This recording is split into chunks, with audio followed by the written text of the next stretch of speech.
Welcome back to WAGM this morning. It's time now for our Matter of Finance segment. I'm joined now by Brian Thompson of Thompson-Hamel, LLC. Good morning. Hey, good morning, April. How are you? Good. How are you? Great. Beautiful morning out there. Oh, yeah. Just a little chilly, but, you know, not too bad. It'll warm up. So, have you ever bought anything that you regretted later? Yeah. I think I do that all the time, especially with clothes. I think I just get it because it's a good deal. Do I necessarily need it? Not, probably not. How many pairs of workout pants do you need? But, you know. I don't know if it's clothes with me, but there's times where I go and I buy something, and then afterwards I think it was a really good deal and I have to get it. Then I get home and I see my wife and I'm trying to justify it to her. Yeah. And I can't. Yeah, you can't. No, it's just not a good idea. So, with that same concept, though, it's fun to be able to spend money and have fun in life. I mean, we work hard, we're supposed to play hard, right? But there's some places in our life that we really should be a little more diligent about the decisions that we make with our money, and that's with our finances. Okay. So recently I had read an article on MSN.com, and it talked about, you know, some financial regrets that you could have. Okay. And here's 5 of them I wanted to touch base.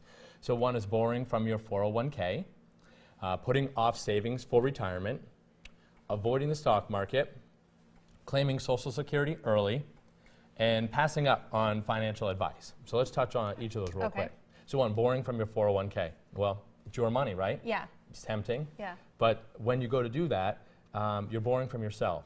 And when you do that, most people generally are not going to continue contributing to their plan.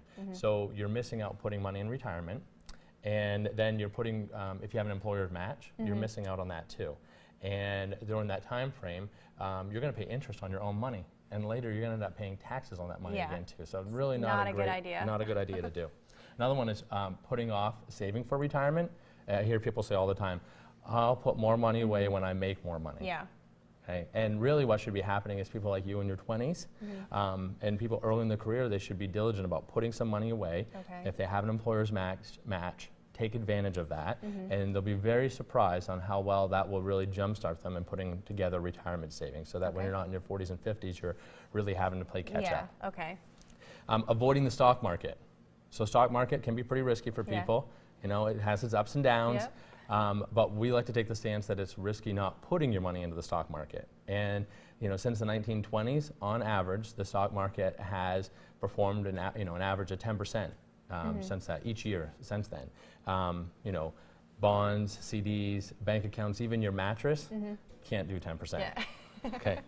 Another one is claiming for Social Security early. Okay. So some people say, hey, I'm going to be 62, I'm going to take my payout, and I'm going to, you know, ride that Social Security. In some situations that works, and a lot we'd say, see if you can delay for a while. For most people listening, Social Security for the full retirement age and get their full payout, 100% of what they're eligible to get is at their age 66, and pretty soon will be 67 for a lot of people. So if they take it early, they're losing 25% of a payout to them. Yeah, and that's not good. No, not good at all. So if they can wait for it. Another one, passing up financial advice. So just these few things that we talked about, you know, there's some decisions you can make or not make that can really affect your financial future. And it's really important to find someone that you trust, and someone that you can talk to, and someone that can educate you on all of these items. And that way you know if you're going to make a decision, you know, what would be the consequences of making that type of a decision. So that person, a good person would be you then, right? Yes, exactly. To talk about this? It would be, yes, it would be great. It would be a great person. Someone that's going to sit down, build a relationship with you, get to know you and your situation, and not to be just with you, you know, now to make this one decision, but to be with you through your entire planning period, all the way to when you retire and through life, and help out with, you know, those decisions, and with, you know, your family and your future. All right. Well, we're out of time here, but if you want to real quick tell people how they can get in contact with you and talk more about this, how can they do that? Sure. They can call our offices at 764-3302 and meet with one of our financial professionals. All right. Well, thank you so much. We'll be right back.